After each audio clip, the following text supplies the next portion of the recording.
Hey guys, so for the last couple of years, and especially in the last 6 months, I have been keeping a very close eye on Dawnless Days, arguably the most highly anticipated mod in the entirety of the Total War series. The team have been literally working for years to create the most immersive, true to the lore, and enjoyable Lord of the Rings style Total War with hugely fleshed out factions, mechanics, rosters, a custom campaign map, and more. Now that Victimized and his team have managed to fully unlock the Attila campaign to recreate Middle-earth, it's only a matter of time before we see a first playable release, which I am just insanely excited about. But exactly what factions will be playable, and will there be a sort of narrative to the War of the Ring involved? How many turns per year? Will there be naval units? These are the sorts of questions I've been asking the team over the last few weeks to understand what can we expect from the campaign, and in today's video we're going to run through everything we know so far.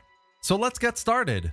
Dawnless Days, as I've said, is years of blood, sweat, and tears in the making, but more than anything, it's been a waiting game until Victimized and his team could finally crack the code. Now that they have, the team have been working on the various campaign layers, starting with the battle tile map, army and character start positions, terrain, the graphical layer, all the way up to regions and provinces with factions filled in throughout. It's an incredible journey, an incredible achievement, and with the map modding tool shared with other teams testing on games like Troy, Thrones, or Warhammer 3, it's definitely going to lead to a big boom in Total War modding.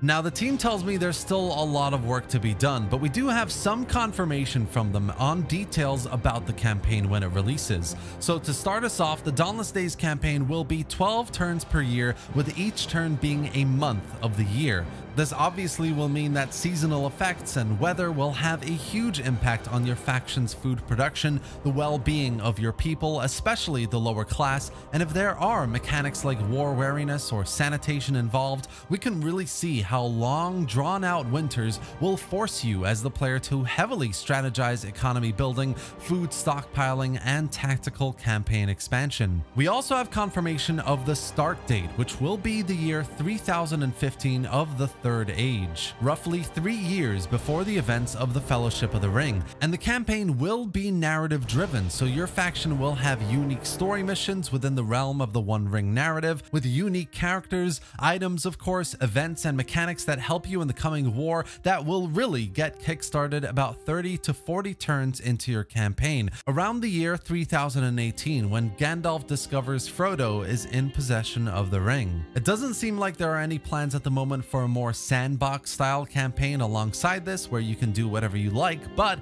I'm sure the team will reveal more about that in time. As far as first release factions go, there will be just over 20 in the mod, with a further 14 to be added in future updates, including 6 Easterlings with a Confederacy mechanic, 3 Southron factions, 7 post-Arnor factions, 4 Dwarven factions, and 4 Elven factions, and a Northern Rangers Horde faction. And as the team has been working and planning in the lead up to the campaign map modding tool to flesh each of these factions out as much as possible, I'm fairly confident we can expect a hefty amount of replayability with each one, with fleshed out rosters, mechanics, characters, diplomatic circumstances, and more. Now, looking at the campaign map itself, the most important change here compared to the base game Attila, the number one thing I picked up from the team that I think is going to be absolutely game-changing, is that it will have a dynamic number of regions per province and building slots per settlement. So while Attila was quite limited in this way, I think major settlements had 6 and minor 4 building slots in the base game,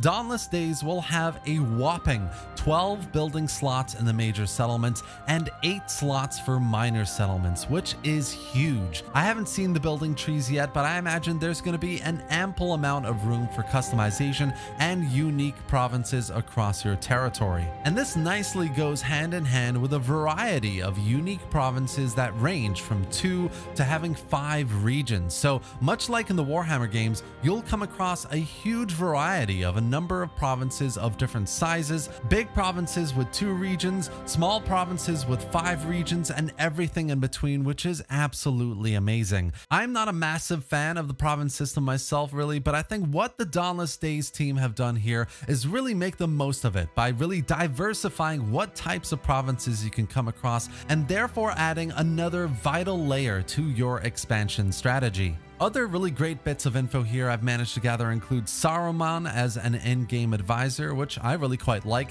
It will be interesting as well to see if unique voice lines get added into the mod, and if so, how that might sound like for him. But having minor details like this spread throughout the campaign will really bring it all together for a fully immersive gameplay experience. And finally, there will be port and naval battles. So presumably the team are working on implementing unique ship models for each faction. Not sure if it will be included in the first release, but it's definitely at the very least planned to happen.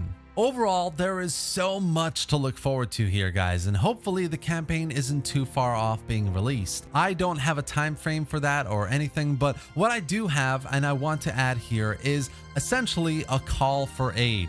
The Dawnless Days team needs help, guys.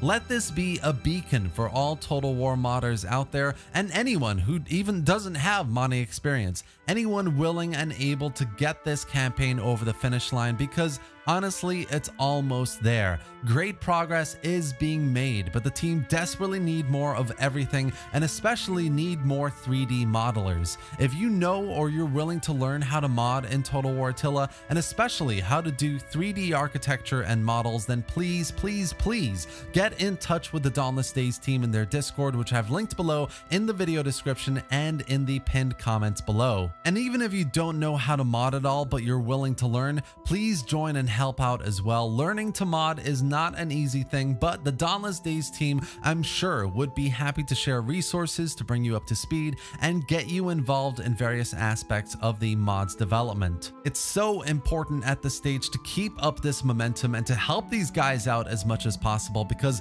this is the kind of Total War we've been waiting on for so long, and it is almost here. It just needs a little more help from the Total War community, which I'm hoping with this video we'll be able to get as many people through as possible. From everything we've talked about today, the state of the campaign map, the factions that will be added in, the various mechanics, you can see so much progress has been made, and we're finally getting to the end. This is one of, if not the most ambitious projects ever undertaken in Total War modding, and it is such an exciting time to get involved and help the team push it over the finish line. So take this video as a bit of a, here's what we know so far about the campaign, as well as the beacons are lit. The Dawnless Days team calls for aid because they sure as hell deserve it, and the Total War community will answer. As I've said before, you can get in touch with the team directly on their Discord, which I've linked below in the video description and in the pinned comment at the top of the comment section as well. All you need to do is check out the recruitment section of the Discord, where you can see the roles you can apply for,